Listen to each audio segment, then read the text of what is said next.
Добър вечер на всички. Предполагам, че е голяма чест да застанете пред мене.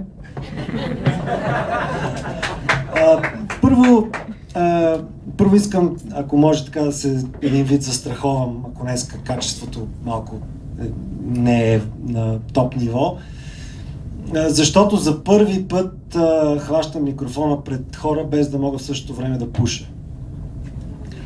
Аз съм изключително страстен пушач. Значи, миналата година по едно време бях стигнал до 3 кутии на ден. В момента съм на 2 запалки на ден. И това... Не, в интерес на истината, този закон, който забранява да се пуши в баровете, е абсолютна кретения. Абсолютна кретения. Първо, той създава... Освен, че няма никакъв смисъл, това е все едно да забраниш да се молят хората в църквата. Или да пърдат в тоалетната. Същата работа. И освен това косвено това създава според мен една безработица. Защото, не, абсолютно сериозно е това, защото като никъде не се пуши, съответно има по-малко пожари и съответно се създава една безработица при пожарникарите, която може да доведе до много сериозни социални и икономически последици в страната. Но в интерес на истината, в защита на този закон, трябва да кажа, да си признаем, че това всъщност съвсем не е най-тъпия закон, който нашето правителство е приело. Така че в това отношение не е чак толкова зле. Между другото, знаете ли, аз си направих едно интересно изчисление, че ако всички депутати се съберат в парламента и подскочат едновременно, ще отслабнат общо с 47 килограма. Ако само Искра Фидосова подскочи едновременно,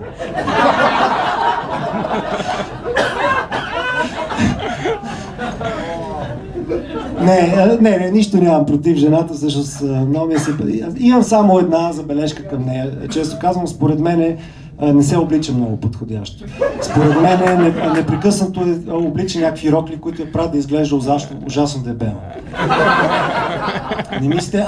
Също така и Цецка Цачева, според мен, също се облича в едни рокли, които я карат да изглежда ужасно тъпа, като говори.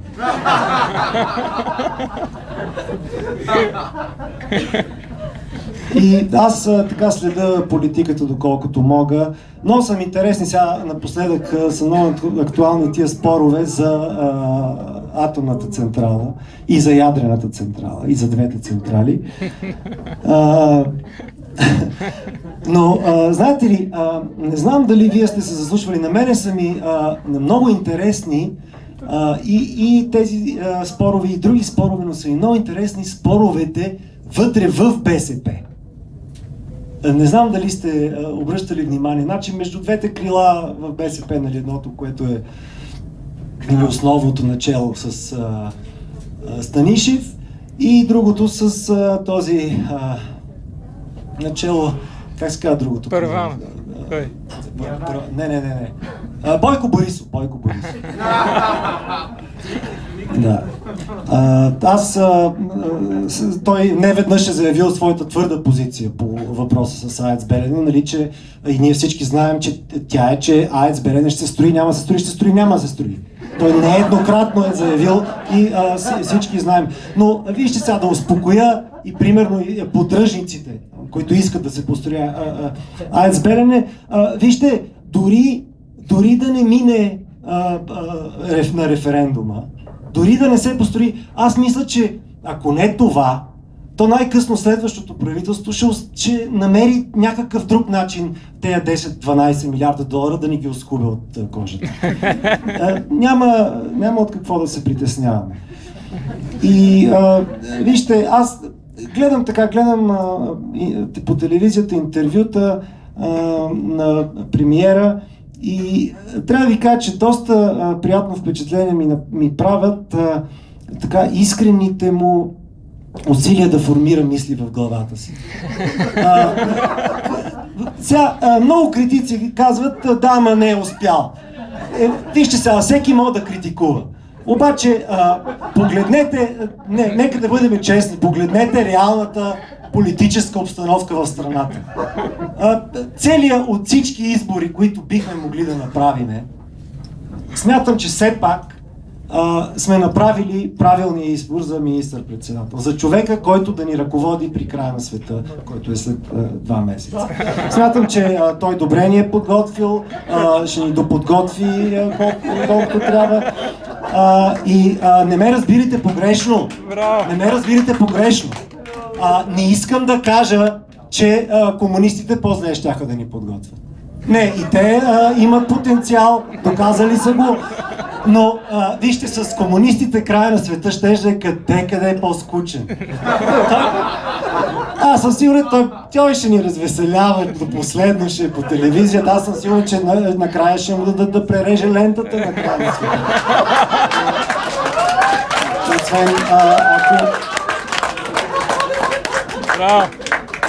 Освен ако не реши да не си промени мнението и да не отмени края на света.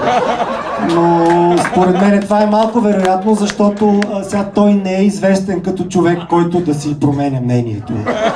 Не е примерно имало случаи сутринта да каже едно, пък след обед точно обратното.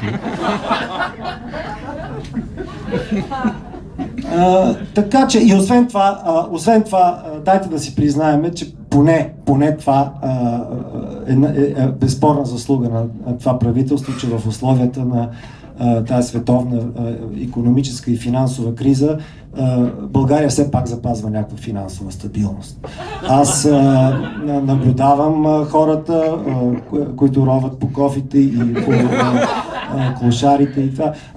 Наблюдава се една изключително силна финансова стабилност при тези хора. От години наред тяхното финансово положение не се влошило толкова. Така че, айде, моля ви, стига критика, ми писна от интелигентни хора да го критикуват. Така наречени. Интелигентните хора са ограничени. Умните, защото един умен човек, той е умен до толкова, доколкото е чел, доколкото е учил, доколкото е натрупал опит и така нататък. Докато простият човек, той може да бъде прост колкото си иска. За него няма граници на мисълта. Няма значение, че говори абсолютни глупости. Важното е да умайва материала.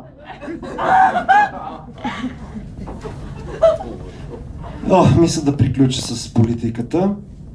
И през оставащото ми време,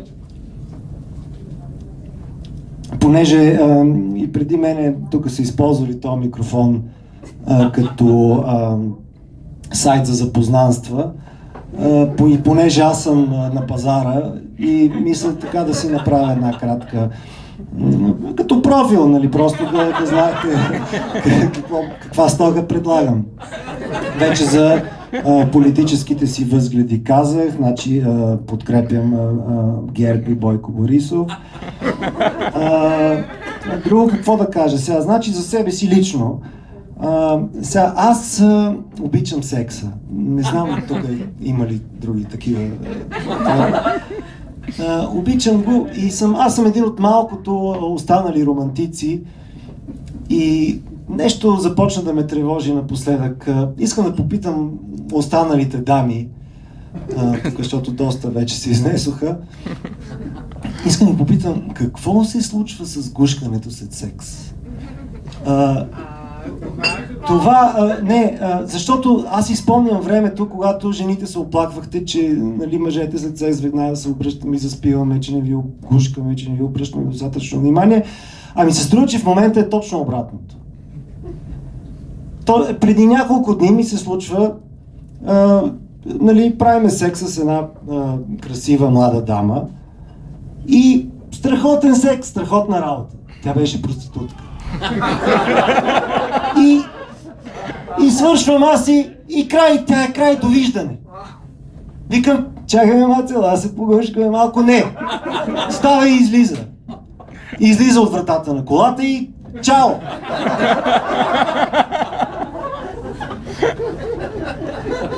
Не знам, наречете ме старомоден, наречете ме сантиментален, но аз вярвам, че когато един мъж се изпразни на косата на една жена, се формира една емоционална връзка, която не бива просто така да се изпълни.